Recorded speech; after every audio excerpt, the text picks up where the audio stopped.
E fala pessoal, tudo tranquilo com vocês? Davi aqui e bem-vindos ao segundo episódio do Devlog do jogo que eu estou desenvolvendo e espero lançar na Steam até o final desse ano de 2023. E para começar esse vídeo eu vou falar sobre alguns comentários no vídeo anterior e depois disso nós vamos partir para o episódio de hoje. Começando pelo comentário do Leonardo, ele disse que o jogo é bem parecido com Forager e que ele amou Forager. Pois é, esse jogo em específico eu estou fazendo muito inspirado em Forager, principalmente os elementos de interface e todos os elementos visuais. Eu estou pegando como exemplo o Forager. E ele deu um exemplo de nome de jogo que é Stranded. Outro comentário foi do Leonardo. Ele disse que percebeu que a barra de vida dos objetos acompanha a iluminação do ambiente e que estava meio difícil de enxergar o quanto de dano estava causando quando o ambiente escurecia. E de fato, os elementos de interface, alguns elementos de interface, eles estavam tendo a iluminação ambiente sendo aplicados a ele.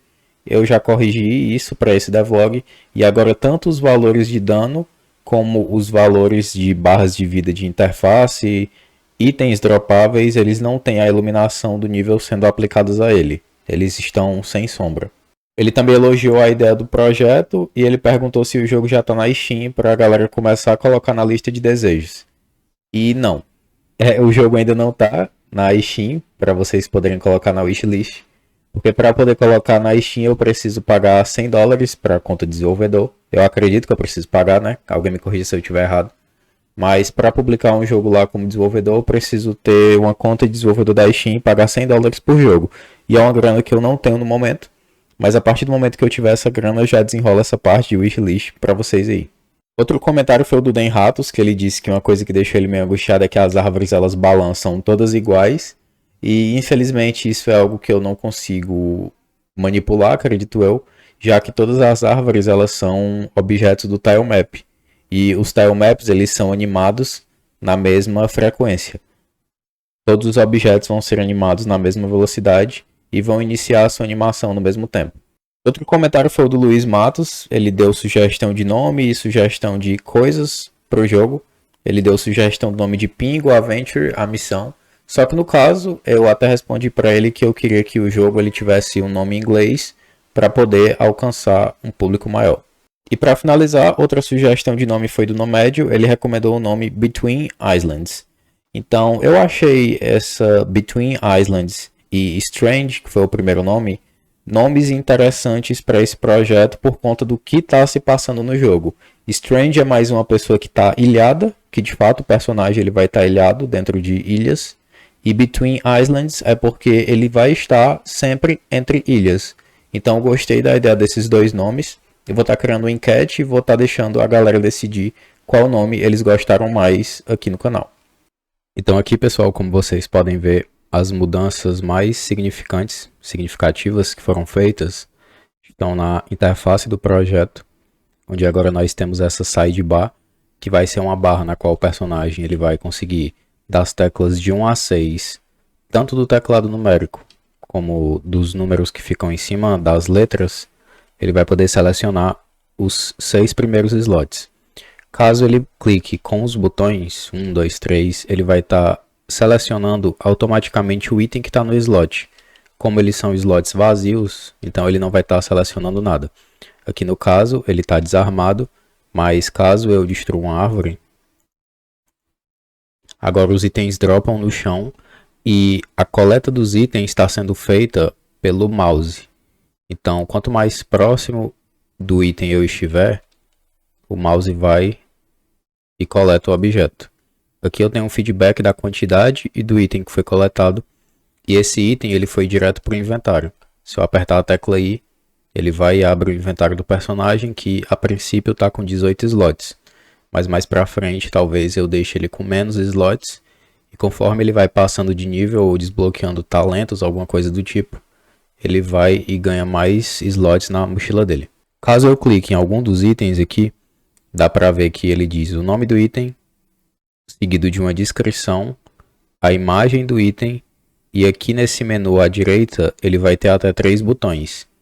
O Delete é um botão de deletar, Sidebar vai ser um botão que vai enviar o item para a barra lateral, e vai ter um botão de Use caso o item seja algum tipo de consumível, que ele possa consumir, então vai ter um botão de Use.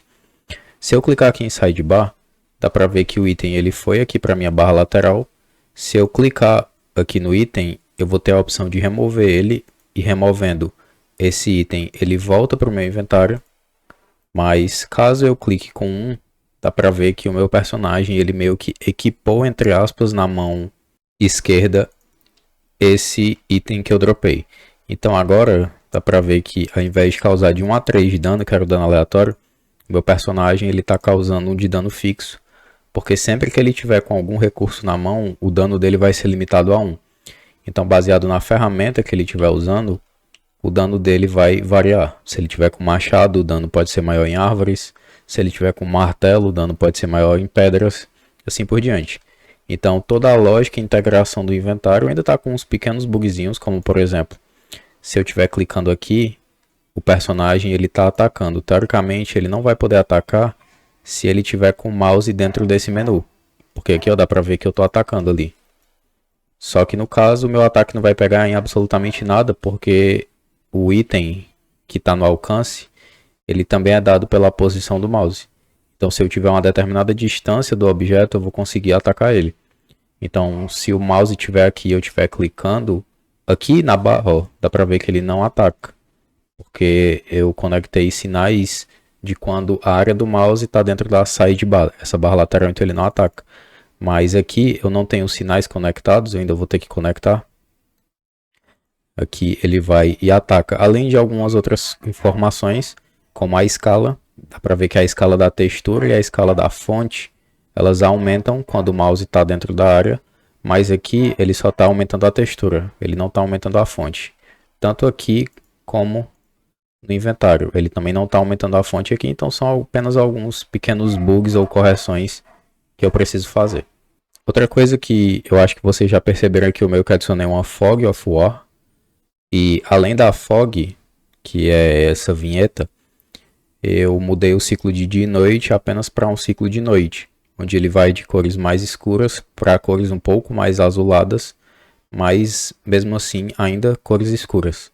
Além disso, eu adicionei uma luz que segue o personagem, dá para ver aqui que tem meio que uma luz contornando ele. Isso aqui é para facilitar a visualização. Eu achei o visual do jogo mais interessante dessa forma, dele se passar mais em um período noturno.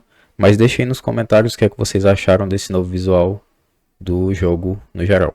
E foi isso que eu fiz para esse devlog. Se eu coletar a pedra, dá para ver que eu consigo coletar as pedras também. Se eu enviar a pedra para sair de bar e tentar clicar, dá para ver que um dos braços dele sumiu. Um dos braços dele sumiu porque eu ainda não criei as sprites de quando o personagem está com uma pedra na mão no lugar do braço. Então meio que vou precisar de animações atribuídas, associadas ao personagem, para cada uma das texturas que vai poder ser carregada na mão dele. Algumas texturas não vão poder ser carregadas na mão dele, mas no caso essas texturas, elas não vão poder ir para sidebar. Então quando eu estiver no inventário e eu clicar no item, o botão de sidebar não vai aparecer apenas o botão de delete, que vai deletar aquele item do inventário. Para esse devlog era isso, pessoal. Acho que para o próximo eu vou focar um pouco na parte de aumentar um pouco alguns atributos do personagem de forma automática quando ele passa de nível, além de criar uma tela, um menu de pause para ocultar algumas informações, como por exemplo, ativar e desativar a vinheta, tirar essas estatísticas ou não de porcentagem, um menu de pause, além de criar uma tela. Vou tentar criar uma tela, onde dentro dessa tela o personagem ele vai conseguir aumentar algum atributo ou ganhar algum skill sempre que ele passa de nível. No mais era isso. Lembrando que todos os links dos meus cursos com desconto vocês encontram aí na descrição. Forte abraço e até a próxima. Valeu!